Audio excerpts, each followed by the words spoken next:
Pública de São Paulo, obtidos com exclusividade pela Globo News, revelam que houve um aumento no número de casos de roubo e furto de condomínios residenciais em todo o estado.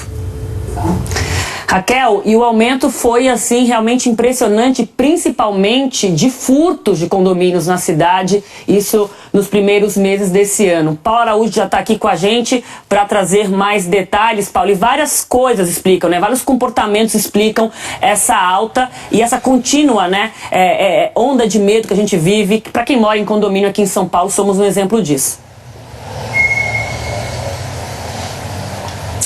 É assustador, né, Raquel, Aline? Bom dia a vocês, bom dia a todos. E olha, foi um aumento expressivo de 56%. Isso levando em conta todos os roubos e furtos a condomínios residenciais no estado de São Paulo de janeiro a abril desse ano em relação ao mesmo período do ano passado. Esses dados são da Secretaria de Segurança Pública, foram obtidos pela Globo News por meio da Lei de Acesso à Informação. E claro que a gente vai esmiuçar para vocês exatamente como nós chegamos, né, aqui no estado de São Paulo a esse aumento. Então vamos à primeira tela que nós temos com esses dados da Secretaria de Segurança Pública do estado de São Paulo. De janeiro a abril deste ano, então, foram 1.300 casos de roubo e furtos a condomínios residenciais. Uma alta de 56%, porque no mesmo período do ano passado foram 832 casos. Agora nós temos uma outra tela apenas com os casos de furtos a condomínios residenciais. De janeiro a abril deste ano,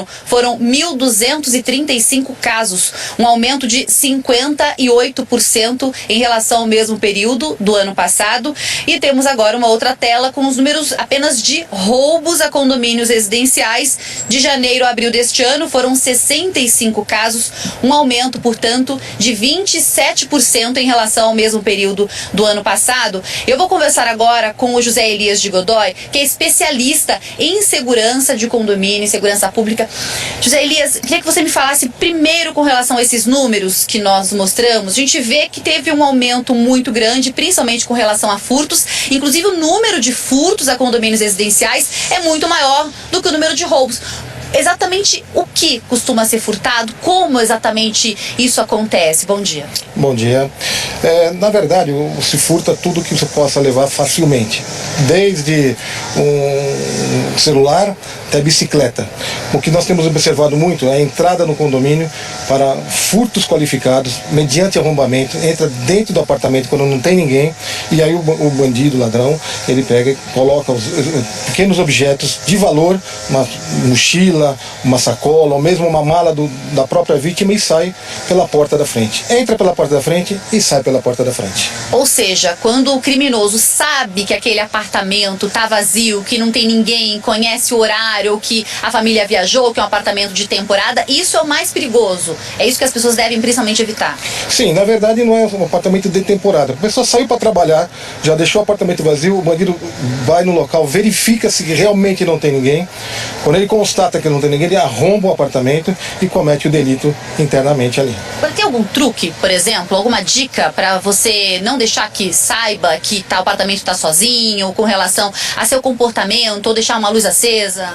Então, o segredo é controle de acesso do prédio.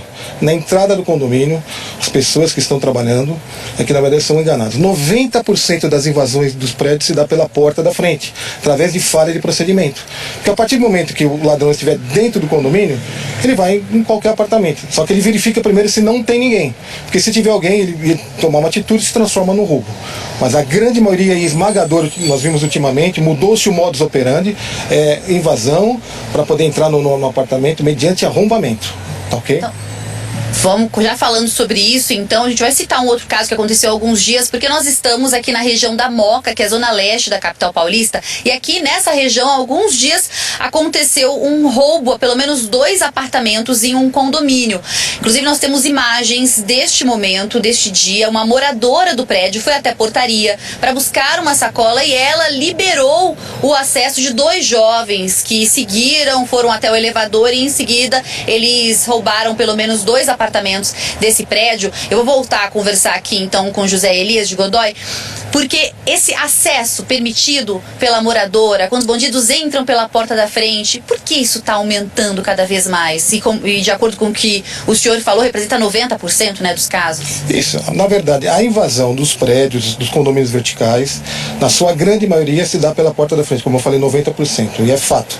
Agora, esse caso especificamente, onde a moradora que deu entrada, facilitou a entrada, é uma coisa muito difícil de se controlar, porque houve a permissão de alguém para poder entrar no condomínio. Porque o grande segredo do controle de acesso é o porteiro, quem estiver trabalhando na frente, controlador de acesso, saber que ele não libera ninguém se não houver o quê? Uma autorização expressa por quem de direito. Normalmente é o morador, o zelador, o síndico, ok? Agora, a partir do momento que a moradora desce e faz uma liberação, é complicadíssimo. Muitas vezes ela pode estar conivente com a situação pessoal da quadrilha dela, outra vez está com dívida, com tráfico de droga, que nós temos observado bastante. Então, para poder pagar, ela libera a entrada no prédio para poder furtar o apartamento. Agora, as câmeras de monitoramento, todo o circuito de segurança de um condomínio, isso faz bastante diferença? Ou hoje isso, os bandidos, os criminosos já não ligam mais? Na verdade, é um diferencial, né? O que nós temos, a segurança do condomínio está ligada a um triângulo. São 3 lados que nós temos que fechar de alguma forma. O primeiro lado é a segurança física, que envolve os equipamentos e barreiras, né? Portas duplas, cancelas, né? Clausura, guarita blindada, equipamento de câmeras, CCTV, controle de acesso. O segundo lado importantíssimo desse triângulo é justamente o quê? Investir no funcionário, ou seja, treinar fortemente o funcionário, porque nós estamos observando com falhas de procedimento, o funcionário liberando achando que ele conhecia, não sabia quem era, ou achava que era morador, ou parente do morador, e acaba facilitando essa entrada. E o terceiro lado desse triângulo todo é a conscientização do morador. O morador tem que estar ciente que não basta simplesmente pagar a cota condominial, ele tem que participar e seguir as regras do condomínio. Agora, Elias, só pra gente finalizar, pra quem tá acompanhando agora a sua entrevista e pensa assim, poxa, no meu prédio não tem tudo isso, eu não tenho câmera, ou meu porteiro sempre libera, o que eu posso fazer? Eu, dentro do meu apartamento, tem algo que eu possa fazer, algum comportamento que eu possa mudar para evitar que isso aconteça? A primeira coisa que nós observamos é manter-se as portas dos apartamentos fechadas, né?